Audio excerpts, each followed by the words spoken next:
하나님 말씀은 사무엘상 21장 1절에서 9절까지 말씀입니다. 다윗이 노베 가서 제사장 아히멜렉에게 이르니 아히멜렉이 떨며 다윗을 영접하여 그에게 이르되 어찌하여 내가 홀로 있고 함께 하는 자가 아무도 없느냐 하니, 다윗이 제사장 아히멜렉에게 이르되 왕이 내게 일을 명령하고 이르시기를 내가 너를 보내는 것과 내가 명령한 일은 아무것도 사람에게 알리지 말라 하시기로 내가 나의 소년들을 이러이러한 곳으로 오라고 말하였나이다. 이제 당신의 수중에 무엇이 있나이까? 떡 5덩이나 무엇이나 있는 대로 내 손에 주소서 하니, 제사장이 다윗에게 대답하여 이르되 보통 떡은 내 수중에 없으나 거룩한 떡은 있나니 그 소년들이 여자를 가까이만 하지 아니하였으면 주리라 하는지라. 다윗이 제사장에게 대답하여 이르되 우리가 참으로 3일 동안이나 여자를 가까이 하지 아니하였나이다. 내가 떠난 길이 보통 여행이라도 소년들의 그릇이 성결하겠거든 하물며 오늘 그들의 그릇이 성결하지 아니하겠나이까 하니, 제사장이 그 거룩한 떡을 주었으니 거기는 진설병 곧 여호와 앞에서 물려낸 떡밖에 없음이라. 이 떡은 더운 떡을 드리는 날에 물려낸 것이더라. 그 날에 사울의 신하 한 사람이 여호와 앞에 머물러 있었는데 그는 도액이라 이름하는 에돔 사람이요 사울의 목자장이었더라. 다윗이 아히멜렉에게 이르되 여기 당신의 수중에 창이나 칼이 없나이까?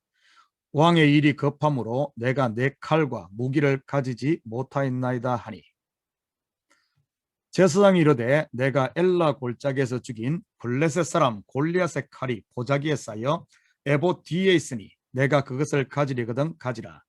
여기는 그것밖에 다른 것이 없느니라 하는지라. 다윗이 이르되 그 같은 것이 또 없나니 내게 주소서 하더라. 아멘. 좋은 아침입니다. 다윗과 언약을 맺은 요나단은 다윗을 향한 아버지 사울의 의도를 알게 됩니다. 방령에 씌어 미쳐서 그런 것이 아닌 자신의 왕위를 지키기 위해 다윗을 죽이려고 한다는 것을 말이지요. 그래서 다윗과의 약속대로 요나단은 3일 후 에셀바이로 돌아와 아버지의 의도를 다윗에게 알려줍니다. 사무엘상 20장 41절 42절 봅니다. 아이가 가매 다윗이 곧 바위 남쪽에서 일어나서 땅에 엎드려 3번 절한 후에 서로 입맞추고 같이 울되 다윗이 더욱 심하더니 요나단이 다윗에게 이르되 평안히 가라. 우리 두 사람이 여호와의 이름으로 맹세하여 이르기를 여호와께서 영원히 나와 너 사이에 계시고 내 자손과 내 자손 사이에 계시리라 하였느니라니, 다윗은 일어나 떠나고 요나단은 성읍으로 들어가니라. 다윗과 요나단은 서로 부둥켜 안고 크게 운 후에 참 서로 이별을 합니다. 그리고 이렇게 헤어진 이후 이들은 다시 만나지 못하지요. 요나단은 왕궁의 왕자의 자리로 돌아가고 다윗은 광야로 피하여 그의 도피 생활이 시작되지요. 그런데 이들의 결국은 정반대가 됩니다. 광야로 향했던 다윗은 왕이 되어 돌아오고 왕궁으로 향했던 요나단은 죽음으로 끝을 맺습니다. 다윗이 블레셋의 망명에 있을 때 요나단은 블레셋과의 길보아 전투에서 사울과 함께 죽기 때문입니다. 우리는 이와 아주 유사한 장면을 출애굽기를 통해서도 볼 수 있습니다. 애굽의 장자가 모두 죽는 유월절 그 밤에 애굽에는 큰 통곡이 있었습니다. 그리고 이스라엘 백성들은 광야로 향하게 되지요. 오늘 읽은 본문은 구속 역사의 큰 그림으로 보면 다윗의 출왕궁 아니면은 이 다윗의 출사울이라고 말할 수 있습니다. 1절 같이 봅니다. 다윗이 노베 가서 제사장 아히멜렉에게 이르니 아히멜렉이 떨며 다윗을 영접하여 그에게 이르되 어찌하여 내가 홀로 있고 함께하는 자가 아무도 없느냐 하니, 사울이 창을 던져 다윗을 죽이려 했을 때 그는 라마나요스에 있는 사무엘에게 피했었습니다. 그런데 이번에는 하나님의 성막이 있는 높 땅으로 피합니다. 당시 엘리 대제사장의 후손인 아히멜렉이 노베 제사장이었습니다. 그는 다윗이 홀로 자기에게 오자 떨며 그를 영접하지요. 아마 갑작스런 다윗의 방문에 놀랐을 것입니다. 왜냐하면 다윗은 왕의 사위이며 또한 군대의 천부장이지 않습니까? 군사들과 함께 왔다면 업무 수행 중으로 알았겠지만 홀로 오니 당황한 것이지요. 사울이 다윗을 죽이려고 하는 것에 대해 아직 아히멜렉은 몰랐던 것 같습니다. 2절입니다. 다윗이 제사장 아히멜렉에게 이르되 왕이 내게 이를 명령하고 이르시기를 내가 너를 보내는 것과 내가 명령한 일은 아무것도 사람에게 알리지 말라 하시기로 내가 나의 소년들을 이러이러한 곳으로 오라고 말하였나이다. 도둑이 제발 저린다는 말이 있듯이 왜 홀로 왔느냐는 제사장의 말에 다윗은 그에게 거짓말을 둘러댑니다. 선지자 사무엘에게는 사울이 행한 일을 그대로 다 이야기를 했던 다윗이 왜 아히멜렉 제사장 앞에서는 거짓말을 했을까요? 그를 믿지 못했을까요? 아니면 엄급결에 자기도 모르게 거짓말이 나온 것일까요? 그 이유는 정확하게 알 수 없지만 그로 말미암는 결과는 하늘과 땅 차이임을 우리가 볼 수 있습니다. 라마나요스에서는 어떤 일이 일어났습니까? 앞에서 우리가 공부했듯이 사울이 보낸 세 번의 전령들과 직접 다윗을 잡으러 온 사울 왕까지 여호와의 영에 의해 예언까지 합니다. 쉽게 말해 다윗은 그곳에서 하나님의 영광과 하늘의 표적을 보게 되지요. 그에 비해 높 땅의 제사장 아히멜렉에게는 어떤 일이 일어납니까? 사무엘상 22장 18절 19절 제가 읽어드리겠습니다. 왕이 도액에게 이르되 너는 돌아가서 제사장들을 죽이라 하매 에돔 사람 도액이 돌아가서 제사장들을 쳐서 그날에 이 세마포 에봇 입은 자 85명을 죽였고 제사장들의 성읍 노베 남녀와 아이들과 젖먹는 자들과 소와 나귀와 양을 칼로 쳤더라. 엄청난 사륙과 진멸 곧 죽음을 보게 됩니다. 후에 다윗은 아히멜렉의 아들 아비아달을 통해 이 소식을 전해 듣고 비통해하며 이렇게 고백을 합니다. 22절입니다. 다윗이 아비아달에게 이르되 그날의 에돔 사람 도액이 거기 있기로 그가 반드시 사울에게 말할 줄 내가 알았노라. 내 아버지 집의 모든 사람 죽인 것은 바로 나의 탓이로다. 그렇다면 왜 다윗은 사울의 목자장인 에돔 사람 도액이 있는 것을 알고 또한 그가 사울 왕에게 일러 바칠 것을 알면서도 그를 살려둔 것일까요? 사실 다윗 한 사람으로 인해 이들이 모두 몰살당하지 않습니까? 그렇다면 이 속에 담긴 후속사적 의미는 무엇일까요? 우리는 그 해답을 40년 광야를 돌았던 이스라엘에게서 찾아볼 수 있습니다.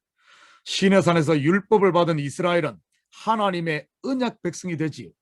그 후 그들은 40년 동안 하나님의 권능과 영광 그리고 하나님의 심판을 보게 됩니다. 마치 다윗이 라마나요셋에서는 하나님의 영광을 높 땅에서는 하나님의 심판을 보듯 말이지요. 다윗이 사무엘을 찾아가서는 모든 것을 말합니다. 이는 곧 자신을 하나님께 맡겼다는 뜻입니다. 사울이 다윗을 해할 수 있었던가요? 아닙니다. 하나님이 직접 개입하셔서 오히려 사울의 죄를 폭로했지요. 반면 아히멜렉 제사장에게는 다윗이 거짓말을 합니다. 제사장인이 중보기도를 부탁하고 하나님의 뜻을 물어야 하는 것 아닌가요? 이 말은 자기의 생명을 자기가 책임진다는 의미입니다. 그가 제사장에게 거짓말을 했다는 것은요. 그러니 결국 죽음과 심판을 자초한 것이고요. 결국 다윗으로 인해 높 땅에 임한 제사장들의 심판은 크게 두 가지를 보여줍니다. 첫째는 하나님께서 엘리 제사장 가문에 말한 예언의 성취이며 또한 다윗 속에 남아있는 옛사람에 대한 심판이지요. 두 번째는 다윗은 예수 그리스도를 예표하는 인물로서 죄에 대한 심판인 십자가와 부활을 예표하는 것이기도 하고요. 그렇다면 우리에게는 이 과정이 없을까요? 왜 없겠습니까? 우리도 매일 죄에 넘어지는 부족한 모습과 그럼에도 불구하고 하나님의 은혜로 다시 일어서는 일들을 우리가 매일 반복하고 있지 않습니까?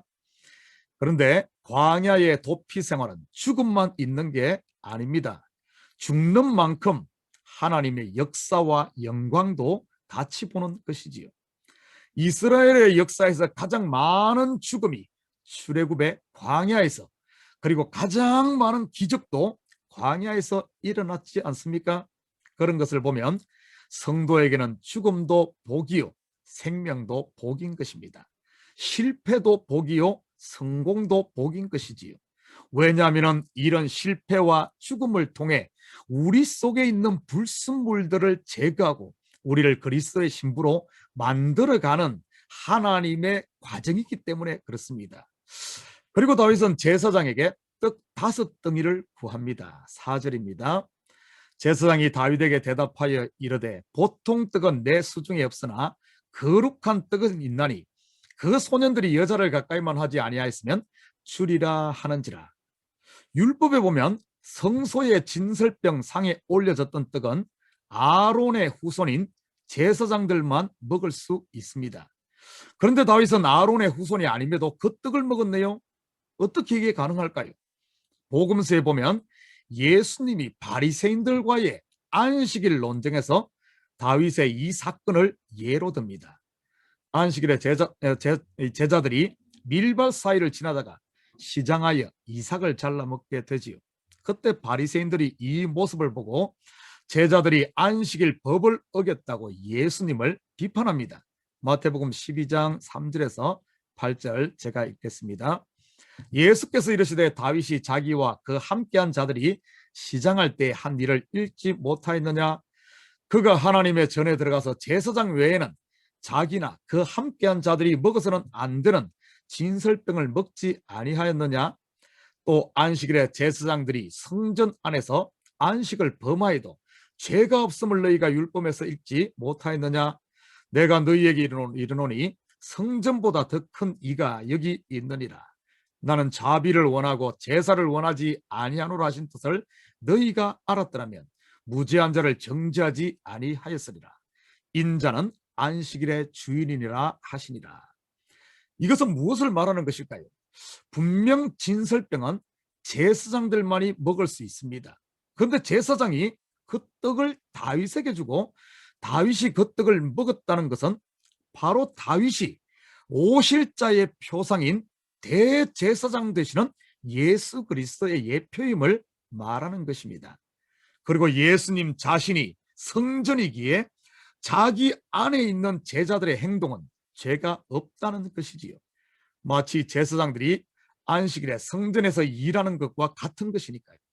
그리고 율법은 정죄가 목적이 아닌 죄가 죄되게 함으로 하나님의 자비 곧 은혜를 드러내기 위한 하나의 도구임을 말하는 것입니다.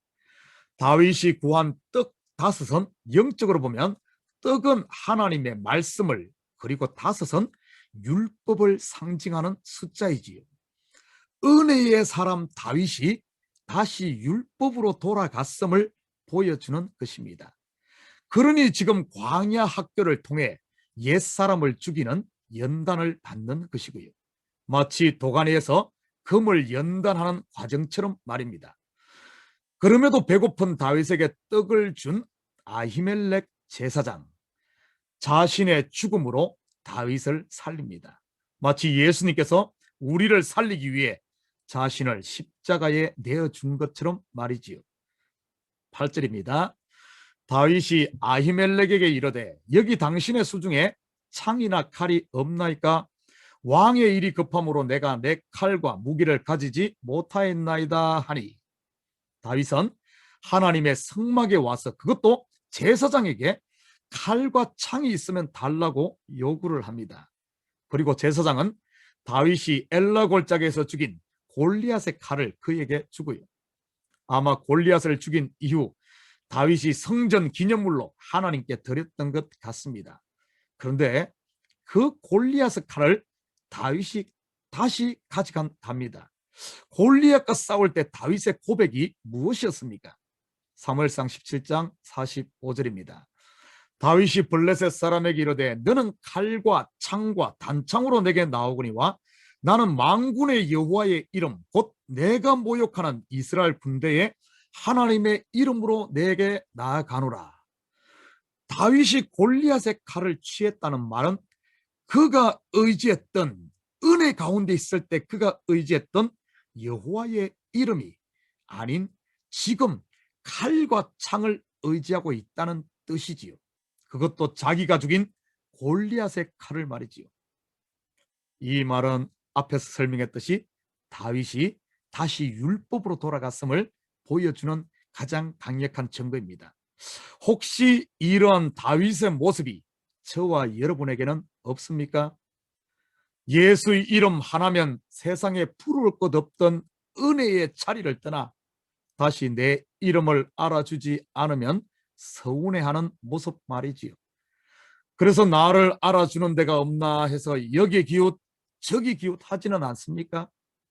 사랑하는 성도 여러분, 다윗의 광야 도피 생활은 그의 이야기임과 동시에 저와 여러분의 이야기입니다. 흠도 없고 티도 없는 거룩한 그리스도의 신부로 준비되는 과정 말이지요. 그래서 성도들의 이 땅에서의 삶을 광야 교회라고 하는 것이고요. 매일매일의 삶 가운데 우리 속에 숨은 옛사람의 모습이 보여질 때마다 다시 덮어두지 마시고 십자가 앞에 나와 내려놓으시기 바랍니다.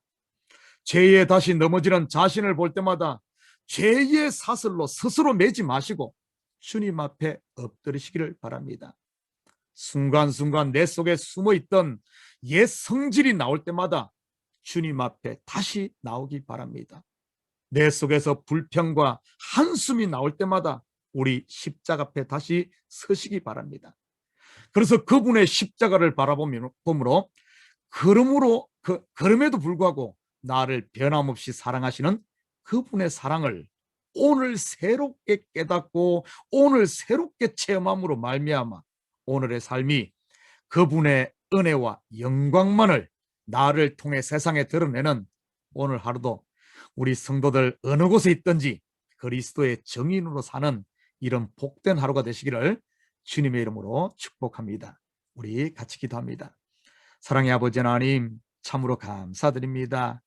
우리보다 우리를 더 잘 아시는 주님, 가장 좋은 것을 주시고 은혜로 하나님 나라를 주시고 하나님의 자녀 되게 하였건만 잠시만 방심하면 악한 사단 마귀의 이 거짓에 속아 내 속에 다시 나를 자랑하려고 하고 내가 앞서려고 하고 하나님보다는 내가 하려고 하는, 그러다가 또 넘어지는 우리의 부족한 모습을 아버지 하나님 보게 됩니다.